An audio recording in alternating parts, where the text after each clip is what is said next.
বড়দের কথা অবশ্যই মানবেন, মানে বড়রা চুরি করতে বলে চুরিও করবেন, ডাকাতি করতে বলে ডাকাতি করবেন। আমাদের সমাজে মানুষ তো এটাই তো চায় যে আরেকজনকে আপনি সম্মান করবেন, ছোটদেরকে স্নেহ করবেন, বড়দেরকে সম্মান করবেন। এটাই তো নবী সাল্লাল্লাহু আলাইহি ওয়াসাল্লামের সুন্নাহ। আর এটাই তো মানুষ আশাও করে, প্রত্যাশাও করে। তাহলে বড়দের সম্মান যদি আপনি করতে চান, তাহলে বড়দের আদেশ মানতে হবে না বলেন তো? বড়রা যদি আপনাকে চুরি করতে বলে চুরি করবেন না আপনি? বড়রা চুরি করতে বলছে আপনি চুরি করবেন। বড়রা বড় ভাই ডাকাতি করতে বলছে আপনি ডাকাতি করবেন। কেন করবেন আপনি? যে আপনি তো বড়দের আদেশ মানতেছেন। চুরি করতে বললে আপনি অবশ্যই চুরি করবেন, ডাকাতি করতে বললে অবশ্যই ডাকাতি করবেন। আপনাকে যদি সুদ খেতে বলে অবশ্যই খাবেন, ঘুষ খাইতে বললে খাবেন না কেন? আপনাকে যদি মিথ্যা সাক্ষ্য দিতে বলে তাহলে মিথ্যা সাক্ষী দিবেন না কেন? কারো বাড়িতে আগুন লাগিয়ে দিতে বলে আগুন লাগিয়ে দিবেন না কেন? অবশ্যই দিবেন। এগুলো কি ইসলামের শিক্ষা? বলুন, ইসলামকে আপনাকে এগুলো করতে বলেছে? যেভাবে বড়দেরকে সম্মান করুন। বড় ভাই, বড় ভাই, বড় ভাইয়ের নির্দেশে আপনাকে খুন করলাম, বড় ভাইয়ের নির্দেশে আপনার দোকানে আগুন লাগিয়ে দিলাম, বড় ভাইয়ের নির্দেশে আপনার জায়গাটা দখল করলাম। এগুলো কি ইসলামের শিক্ষা? বড়দের কথা অবশ্যই মানবেন, মানে বড়রা চুরি করতে বলে চুরিও করবেন, ডাকাতি করতে বলে ডাকাতি করবেন। আপনাকে সুদি কারবারে বিজনেস করতে পরামর্শ দিচ্ছে সেটাও মানবেন, ঘুষ খেতে বলতেছে সেটাও খাবেন। তার মানে বড়রা যা বলবে তাই আপনাকে মানতেই হবে। এটা ইসলামের শিক্ষা? নো, ইসলাম আপনাকে এটা বলেনি। ইসলাম বলেছে বড়দেরকে সম্মান করা মানে কি, বড়রা যদি আপনাকে সৎ উপদেশগুলো দিয়ে থাকে, নেকির কাজে আপনাকে উদ্বুদ্ধ করতে থাকে, তাদের কথাটাকে যদি আপনার মানাটা সম্ভব হোক, কেন মানবেন না আপনি?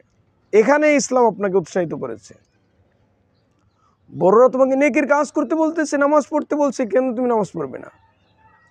চুরি বাদ দিতে বলতেছে, কেন তুমি বাদ দিবা না? সুদ খেতে নিষেধ করতেছে, কেন তুমি মানো না? ঘুষ খেতে তোমাকে নিষেধ করতেছে বড়রা, সেটা তুমি কেন মানতেছো না? ইসলাম তো আপনাকে এটাই বলেছে। বড়রা আপনাকে ইসলামের জন্য উপদেশ দিবে, আল্লাহ তাআলাকে চিনাবে। তারা আপনার সিনিয়র পারসন, আপনার আগে পৃথিবীতে এসেছে, আল্লাহ তাআলা সম্পর্কে তারা বেশি জানে। তারা আপনাকে বেশি জেনে তাদের অভিজ্ঞতা থেকে আপনাকে বলতেছে এভাবে চলো, এটা আপনাকে মানতে হবে। অন্যথায় বড়রা চুরি করতে বলছে, ডাকাতি করতে বলছে বড় ভাইয়ের নির্দেশে, ঘুষ খাচ্ছি বড় ভাইয়ের নির্দেশে, জায়গা দখল করেছে, এগুলোর ক্ষেত্রে ইসলাম আপনাকে কোনোভাবেই কম্প্রোমাইজ করবে না। ইসলাম বলেছে বড় ভাই যদি নির্দেশদাতা হয়ে থাকে, আপনাকেও শাস্তি দণ্ডের আওতায় আসতে হবে, তাকেও শাস্তি পেতে হবে। হ্যাঁ, ছোটদেরকে স্নেহ করতে হবে। ছোটদেরকে স্নেহ কি মাইরে মাইরে স্নেহ হয় নাকি? পিটায় পিটায় স্নেহ? তাকে ভালোবাসতে হবে। ভালোবাসা মানে কি? তাকে ভালোবেসে সিগারেটটা ধরিয়ে দিলেন, ছোট ভাই তোমাকে ভালোবাসে, আসো একটা সিগারেট খেয়ে যাও। নো, ছোট ভাই যদি সিগারেট খেয়ে থাকে তাকে আপনি বোঝাতে হবে যে ছোট ভাই কি করো তুমি, ছোট ভাই, এটাই স্নেহ। ছোট ভাইকে অন্যায় পথ থেকে ফিরায় রাখাটাই আপনার জন্য স্নেহ। ছোট ভাই পড়াশোনা করে না, তাকে আপনি পড়াশোনার জন্য উপদেশ দিবেন, প্রয়োজনে শাসন করবেন, সেটাই আপনার জন্য স্নেহ।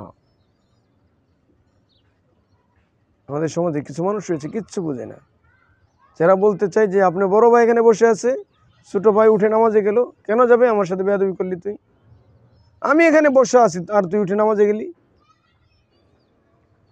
তার মানে কি যে আপনি আল্লাহ তাআলার হুকুম মানবেন, সেখানে যদি কেউ বাধা দিতে আসে তাহলে সেটা তার কথা মানাটা শ্রদ্ধা নয়, বরং তার কথাটাকে ওভারটেক করাটাই শ্রদ্ধা। আল্লাহ তাআলা কোরআনে কারিমের মাঝে বলে দিয়েছেন, উদউ ইলা সাবিলি রাব্বিকা বিল হিকমাতি ওয়াল মাউইজাতিল হাসানা। আল্লাহ তাআলা কিন্তু বলেছেন যে আপনি যখন বড় অথবা ছোট কারোর সাথে কথা বলবেন, আপনাকে হিকমাহ অবলম্বন করতে হবে, মাউইজাতিল হাসানা, এবং উত্তম উত্তম উপদেশগুলো দিয়ে, সৎ উপদেশগুলো দিয়ে, সুন্দর কথাগুলো বলে বলে তাকে দাওয়াত দিতে হবে, আল্লাহ তাআলার পথের দিশা তাকে দিতে হবে। হিকমা কি? হিকমা মানে কি? আমাদের কিছু মানুষ রয়েছে যারা বলে কৌশল অবলম্বন করা। কৌশল মানে কি? মিথ্যা কৌশল অবলম্বন করা।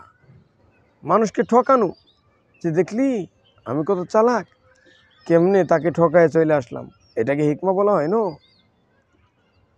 হিকমা আল্লাহ তাআলার পক্ষ থেকে একটা জ্ঞানের একটা চূড়ান্ত পর্যায়, যেটা আপনার ভিতরে আল্লাহ তাআলা দান করেছেন। এই জন্য আপনাকে টোটাল সময় ইসলামের এই মৌলিক চিন্তাটাই করতে হবে যে উদউ ইলা সাবিলি রাব্বিকা বিল হিকমাতি ওয়াল মাউইযাতিল হাসানাতি। আপনি ছোটদেরকে উপদেশ দিবেন, হিকমা অবলম্বন করবেন এবং সৎ উপদেশগুলো দিতে থাকতে হবে। মুরব্বীদের সাথে কথা বলবেন, সেখানেও সেম হিকমা অবলম্বন করতে হবে এবং উত্তম উপদেশগুলো আপনাকে দিতে হবে। আর নবীজি তো বলেছেন, লাইসা মিন্না মাল্লাম ইয়ারহাম সগীরানা ওয়া লাম ইউক্কির কাবীরানা। যারা আমাদের বড়দের শ্রদ্ধা করে না, ছোটদেরকে স্নেহ করে না, তারা আমাদের উম্মতের দলভুক্ত নয়। তাহলে আপনাকে বড়দের শ্রদ্ধা এবং ছোটদের স্নেহ করতেই হবে। কিন্তু এর মানে এই নয় যে বিপথে গিয়ে তাদেরকে, আল্লাহ তাআলার বিরুদ্ধে গিয়ে তাদেরকে সম্মান করবেন, তাদেরকে স্নেহ করবেন। নো, আল্লাহ তাআলা যেন আমাদেরকে সামাজিক এই ধরনের অসঙ্গতি থেকে ফেরত আসার তৌফিক দান করেন।